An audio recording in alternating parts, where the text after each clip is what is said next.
राज्याची व्यवस्था, या राज्याचं प्रशासन असं झालंय, इथं मटका फुटत नाही पण पेपर रोज फुटतायत.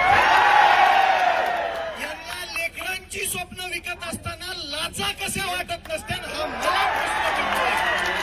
अरे माझं लेकरू या शहरामध्ये येतं, हे शेतकऱ्याचं लेकरू आहे, पोटाला चिमटा काढतं, एका टायमाला जेवतं, पण अभ्यास अगदी मन लावून करतं, आणि शेवटी परीक्षेच्या आदल्या दिवशी समजतं की पेपरच गळपाटलाय.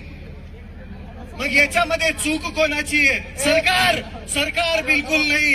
याच्यामध्ये चूक आहे ज्या प्रशासनाने ही परीक्षा जाहीर केली होती, ज्या प्रशासनाने या परीक्षेचं नियोजन केलं होतं, त्या प्रशासनामध्येच काही दलिंदर भाडे बसलेले ज्यांना त्यांच्यावरती सगळ्यात पहिली कारवाई करून या दलिंदरांना जन्मठेपेची शिक्षा झाली पाहिजे. काय जन्मठेपेची शिक्षा झाली पाहिजे.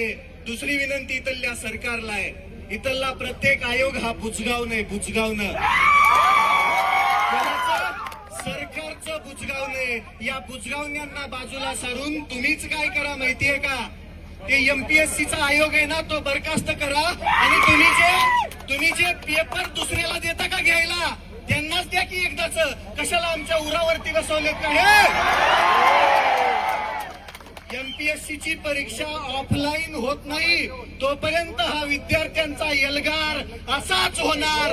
आज आयुक्त आले, उद्या क्रांती चौक असेल, परवा या महाराष्ट्राचं मंत्रालय असेल.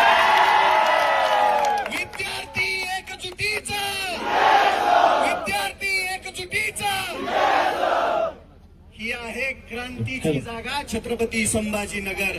तुम्ही सर्व एवढ्या ताकदीनं इथं उपस्थित राहिला, या सरकारच्या मनामध्ये धडकी भरायला वेळ लागणार नाही. ही एकजूट कायम ठेवूया आणि लढूया. जोपर्यंत न्याय भेटत नाही, जोपर्यंत आपला हक्क आपल्याला भेटत नाही. स्टेनोग्राफरची पदं यांनी गोठवली, त्या लेकरांची मागणी बऱ्याच दिवसापासून आहे. माझी मुख्यमंत्री महोदयांना विनंती आहे, तुम्ही जे हे 2-4 विभाग सोडले तर सगळीकडची स्टेनोग्राफरची पदं बंद केलेली आहेत, ती पूर्ववत करा. लेकरांवरती अन्याय करू नका. एवढं बोलतो, थांबतो. जय हिंद, जय महाराष्ट्र. धन्यवाद.